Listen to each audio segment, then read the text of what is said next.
Los glaciares de Ecuador, antes majestuosos guardianes de los Andes, están desapareciendo a un ritmo alarmante. El año pasado, el glaciar del volcán Cariguairazo se extinguió por completo. Es el primero que se pierde en nuestro país en este siglo. Un hecho preocupante que refleja cómo el calentamiento global está transformando las zonas andinas.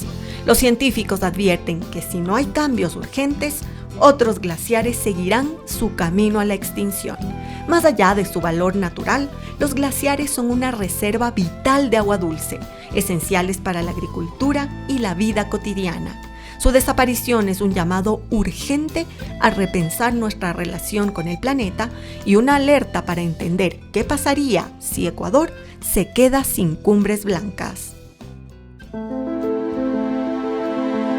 Hay corazones que laten bajo cero, blancos, antiguos, majestuosos.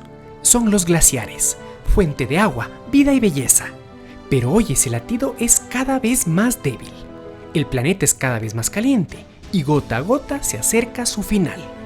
Mírelo así, desde finales del siglo XIX, desde que se lleva registro, la temperatura ha subido 1 grado centígrado.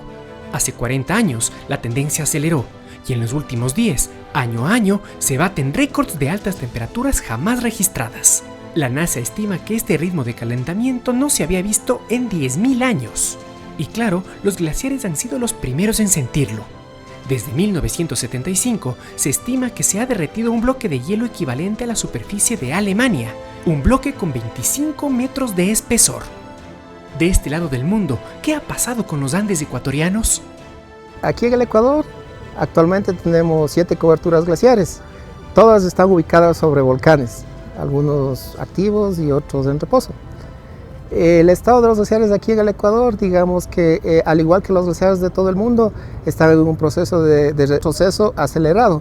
Este retroceso se inició de manera más intensa, digamos, a partir de la década de los 80. Se pudo medir, se pudo observar un incremento en la temperatura de entre 0.2 y 0.3 grados centígrados, que ha venido manteniéndose y incrementándose en estos últimos 30 años, digamos. Ahí no queda la cosa, porque las proyecciones apuntan a que para el año 2100 la temperatura subirá 1,5 grados más.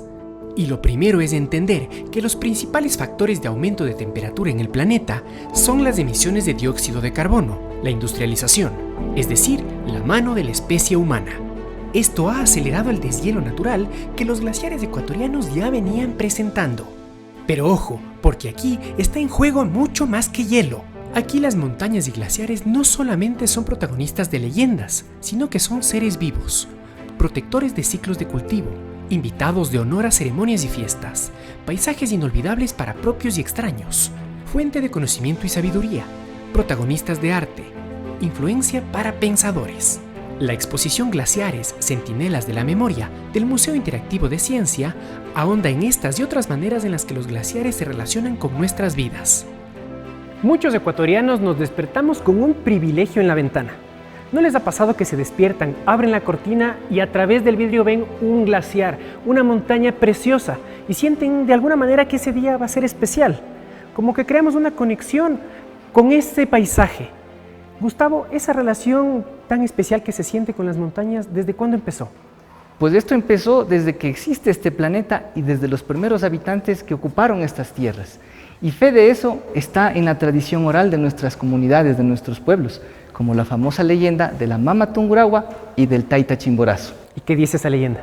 Bueno, se dice que eran un matrimonio feliz hasta que la Mama Tungurahua tuvo un desliz, nada más y nada menos que con el Cariguairazo.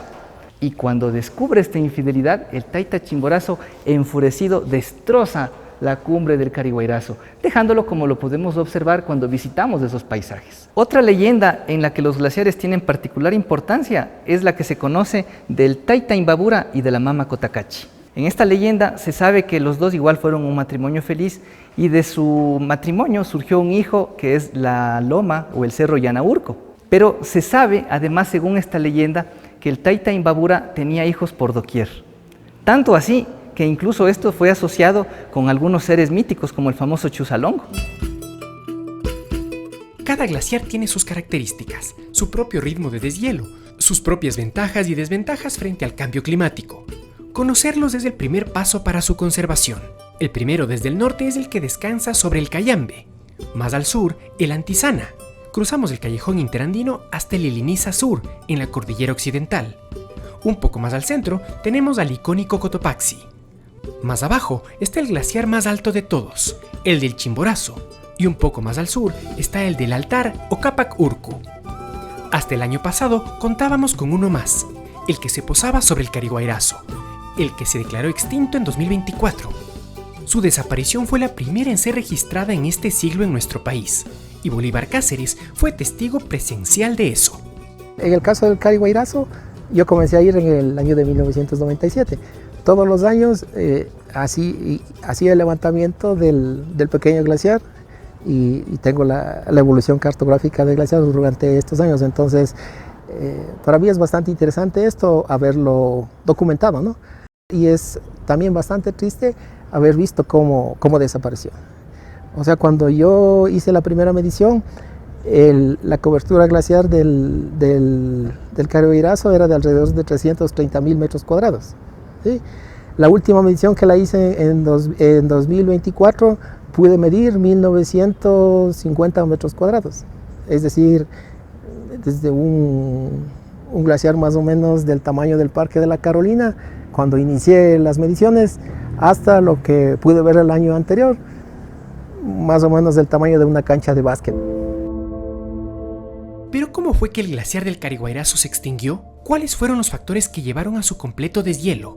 Para entenderlo mejor, hay que tener muy claro lo que es la línea de equilibrio de un glaciar. Básicamente, esta línea es la que define el límite sobre el cual en las montañas, en los glaciares, se produce acumulación.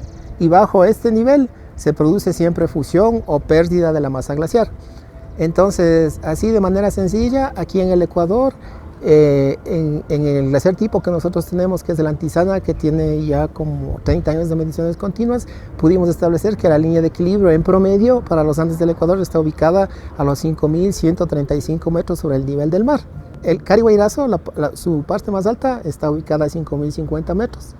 Es decir, que se encuentra bajo la línea de equilibrio. Es decir, que todo el tiempo, desde hace unos 20 años, estaba en proceso de fusión, es decir, el glaciar no se estaba recuperando. Otro factor que también pudimos observar es la disminución de las precipitaciones en la zona, es decir, las precipitaciones sólidas, que básicamente es la caída de nieve que cae sobre el glaciar, por un proceso físico se transforma en hielo y recuperar el glaciar de alguna manera no ocurría en el Cariguairazo. Pero además, a inicios de siglo, un factor adicional aceleró la desaparición del glaciar del Cariguairazo. La primera década de este siglo se inició el proceso eruptivo del volcán cercano Tungurahua. Estuvo 11 años activo. Durante esos 11 años estuvo lanzando ceniza que por condiciones del viento iba y se posaba sobre el glaciar cercano del Chimborazo y el Cariguairazo. Entonces, hubieron periodos de tiempo en que el glaciar era totalmente negro, ¿sí? Entonces los cuerpos negros absorben más radiación solar. Entonces durante esos 11 años el proceso de fusión sobre el glaciar del Cariguairazo se aceleró. Por sus condiciones particulares, la extinción del glaciar del Cariguairazo era algo que se veía venir. Sin embargo, la velocidad de su partida es la que preocupa, pues se teme que otros glaciares del Ecuador sigan los pasos de Eslovenia y Venezuela, países que ya perdieron todos sus glaciares. En nuestro continente se estima que desde 1985 hasta el 2023 se ha deshielado el 50% de la superficie glaciar. Esto es, la mitad de todos los glaciares en menos de 40 años. Desde 1985, Ecuador pasó de tener 8.683 hectáreas de superficie de glaciar. Al 2023 se redujo 5.474 hectáreas, que equivalen a este 37% de pérdida de glaciar. Los datos indican que los glaciares que se encuentran hacia la vertiente del Pacífico, que reciben la humedad del Pacífico, son los que más superficie han perdido, como por ejemplo el caso del Iliniza Sur, el caso del Chimborazo, el caso del Cariguairazo, que ya fue declarado como extinto. Mientras que los glaciares que se encuentran hacia la cordillera oriental, hacia la vertiente del Amazonas, se han mantenido un poco más, ya que la influencia del Amazonas como tal y toda la humedad que recibe la cordillera de los Andes desde esta región ha permitido que se mantengan un poquito más los glaciares. Estas cifras son el fruto del estudio de imágenes satelitales desde 1985, y para verlo de manera más gráfica y clara, estos mapas se han convertido en píxeles, como los de cualquier pantalla, solo que aquí, cada píxel que desaparece representa un área aproximada de 90 metros cuadrados de glaciar. En este caso en particular estamos viendo el volcán Cayambe, que ha perdido un total de 31,2% de superficie de glaciar. En esta otra imagen tenemos el caso del volcán Cotopaxi. Por su lado, el Cotopaxi ha perdido 38,6% de superficie glaciar. Tenemos el glaciar de la Antizana, que ha perdido el 34,4% de su superficie glaciar. El glaciar del Altar se ha reducido en 36%. En este otro caso tenemos el glaciar del Chimborazo. Este glaciar ha perdido el 32,8% de superficie. Este otro caso es del Iliniza Sur, uno de los más preocupantes, ya que este ha perdido el 81,2% de su superficie glaciar. El Iliniza Sur es uno de los próximos glaciares que podríamos decir que podría desaparecer por la poca cobertura glaciar que le queda y por la cantidad de glaciar que ha perdido en este tiempo de análisis. Este es un hecho y en este caso no hay vuelta atrás. El glaciar del Iliniza Sur es el próximo que veremos desaparecer. Las consecuencias del deshielo de los glaciares las viviremos en carne propia en los próximos años. Una de las que más preocupa es el acceso al agua, y aquí debemos dejar algo claro. El agua de muchas poblaciones ecuatorianas no depende directamente del glaciar, sino del páramo. Pero eso no quiere decir que estemos fuera de peligro, pues el glaciar es un regulador del equilibrio en el páramo, y sin él, el desbalance pone en riesgo el acceso al agua que usamos. En la provincia de Pichincha se ha hecho una estimación específicamente para la ciudad de Quito. Entonces se estima que el agua que viene directamente de la fusión de los glaciares y que se la emplea para, en este caso, para producir agua potable para la población de Quito, está entre el 1 a 3%. Es un porcentaje mínimo, pero que no por ello es menos importante, porque hay que conservar los ecosistemas naturales. Si desaparecen los glaciares, se va a ver afectado la flora y la fauna del ecosistema páramo. Es decir, tenemos que conservar ese ecosistema. Si el ecosistema páramo se mantiene sano, saludable, tendremos una buena disponibilidad de agua a futuro. Además del acceso al agua, otras consecuencias de la partida de los glaciares son el mayor riesgo a desastres naturales, afectaciones a la diversidad de flora y fauna, y en el caso de los ecuatorianos, algo de nuestra propia identidad también se perdería. Pero entonces, ¿qué podemos hacer para retardar el deshielo en otras montañas y que a largo plazo vuelvan a ritmos más naturales? La adaptación a la pérdida de los glaciares es como adaptarnos a la pérdida de un familiar, que sabemos que está muriendo, pero que tenemos que, en este momento de reflexión y de duelo, recuperar las enseñanzas de este familiar. Esas enseñanzas es conservar nuestro ambiente, brindar educación a los jóvenes. Eso quiere decir que los programas, por ejemplo, de formación, sean hechos para contestar las necesidades de la gente y no las necesidades de los sectores económicos, por ejemplo, de la producción y del consumo indiscriminado de energía y de productos. Tenemos que aprender a recuperar, a reconocernos como parte de la tierra y también reconocernos como parte de las montañas. Eso es recuperar los conocimientos ancestrales que tenemos de las comunidades indígenas, por ejemplo, quienes ya vivieron en esta tierra y quienes llevaron una vida sostenible antes de que nosotros estemos aquí. Así como va la cosa, gota a gota, los glaciares se despiden.